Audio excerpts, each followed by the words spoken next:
Assalamualaikum warahmatullahi wabarakatuh. Kami dari kelompok 23 yang beranggotakan Dika Anissa Putri, Febriana Nurlestari, Nandia Esti Rahayu, dan Natalia Maharani. Di sini kami akan mempresentasikan hasil dari praktek kerja lapangan bidang industri dengan metode daring di CV Herbal Tama Persada, Yogyakarta. Yang pertama, kami akan membahas tentang sejarah CV Herbal Tama Persada. CV Herbal Tama Persada Yogyakarta merupakan perusahaan yang bergerak di bidang produk obat tradisional. CV Herbal Tama Persada didirikan oleh Bapak Nugroho Triharyono SSI APT yang merupakan seorang apoteker alumni Universitas Gadjah Mada. Produk jamu yang dihasilkan awalnya berupa minuman instan berbentuk serbuk. Karena respon positif konsumen terhadap produk jamunya, Bapak Nugroho mendapat izin sebagai industri kecil obat tradisional atau IKOT pada tanggal 27 April 2005.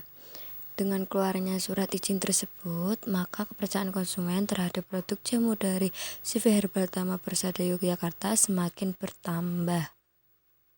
Salah satu produk jamu kapsul dari CV Herbal Tama Persada Yogyakarta direkomendasikan oleh JPKI bagi penderita kanker Indonesia. Dari keberhasilan tersebut, memiliki tempat produksi yang telah sesuai dengan peraturan Badan POM, dan CV Herbal Tama tergolong industri rumah tangga karena peralatan yang digunakan mayoritas peralatan sederhana. Yang kedua, perizinan CV Herbal Tama Persada. CV Herbal Tama Persada telah mendapatkan surat izin dalam menjalankan usahanya. Surat izin tersebut seperti 1. Surat izin industri kecil obat tradisional atau IKOT, 2. Surat izin Departemen Kesehatan Republik Indonesia, 3. Surat izin usaha perdagangan, 4. Surat tanda daftar perusahaan, 5. Sertifikat halal cangkang kapsul. CV Herbal Tama Persada merupakan IKOT pertama karena menghasilkan produk berupa kapsul. Penerapan CPOTP di CV Herbal Tama Persada. Yang pertama, penyimpanan. Penyimpanan bahan baku dan produk jadi disimpan dalam gudang. Terdapat 5 gudang utama di CV Herbal Tama Persada, yaitu gudang bahan baku kotor, gudang bahan baku bersih, gudang kemas, gudang produk jadi. Yang kedua, mengenai produksi jamu dengan bentuk sediaan kapsul. Sumber pemilihan bahan baku CV Herbal Tama berasal dari petani dan industri ekstrak bahan alam. Untuk pemilihan bahan baku berdasarkan kualitas dan harga dari ekstrak itu sendiri. Setelah sampai di pabrik, ekstrak akan dilakukan pengujian sebelum masuk gudang bahan baku. Jika tidak lolos, produk ekstrak yang dibeli akan dikembalikan.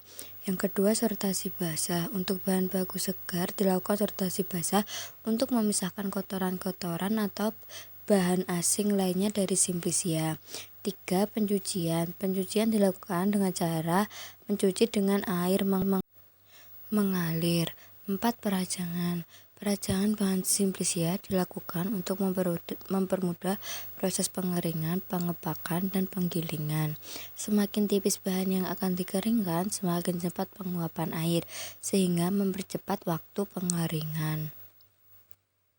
Yang kelima, pengeringan. Pengeringan bertujuan untuk mengurangi kadar air pada simplisia, sehingga proses pembusukan terhambat dan waktu penyimpanan lebih lama. Di CV Herbal Tama Persada, pengeringan menggunakan sinar matahari dan oven. 6. Sortasi kering. Sortasi kering bertujuan untuk memisahkan simplisia dari benda-benda asing yang ikut dalam proses pengeringan, misalnya kulit rimpang akar, pasir, dan benda asing lainnya. 7. Penggilingan. Penggilingan bertujuan mengubah bentuk simplisia menjadi serbuk. Penggilingan di CV Herbal Tama Persada dilakukan menggunakan mesin giling sederhana. 8. Ekstraksi. Ekstraksi di CV Herbal Tama Persada menggunakan metode maserasi dengan penyari air. Untuk meminimalisir pertumbuhan mikroba, CV Herbal Tama Persada menjaga sanitasi dan hygiene dari awal sampai akhir produksi. Setelah diekstraksi dengan pelarut air dengan perbandingan air dan ekstrak 10:1, ekstraksi dilakukan selama 24 jam untuk menghindari cemaran mikroba. Yang kesembilan, pembuatan sediaan kapsul. Setelah menjadi ekstrak, akan dilakukan pencampuran ekstrak dengan ekspien. Pengisian kapsul menggunakan mesin filling kapsul. Kapsul yang selesai diproduksi akan dilakukan polishing menggunakan mesin polishing agar kapsul yang dihasilkan bersih dan mengkilap. 10. Pengemasan. Bahan kemas di CV Herbal Tama tidak diproduksi sendiri, melainkan didapatkan dari supplier. Kemasan yang dipesan dari supplier ketika sampai akan dilakukan sortir. Jika ada barang yang rusak atau tidak memenuhi syarat, akan dilakukan pengembalian ke supplier dengan mengisi form pengembalian. Proses pengemasan produk dilakukan secara manual dan semi otomatis. Bahan kemas disesuaikan spesifikasi yang sudah ditetapkan. Pengolahan dan pengemasan selalu dilakukan sesuai dengan prosedur tetap yang berlaku di Herbal Tama. Simplisia dikemas menggunakan bahan yang tidak beracun atau tidak bereaksi dengan bahan yang disimpan. Pada kemasan dicantumkan nama bahan dan bagian tanaman yang digunakan. Tujuan pengemasan adalah untuk melindungi Simplisia agar tidak rusak atau berubah mutunya.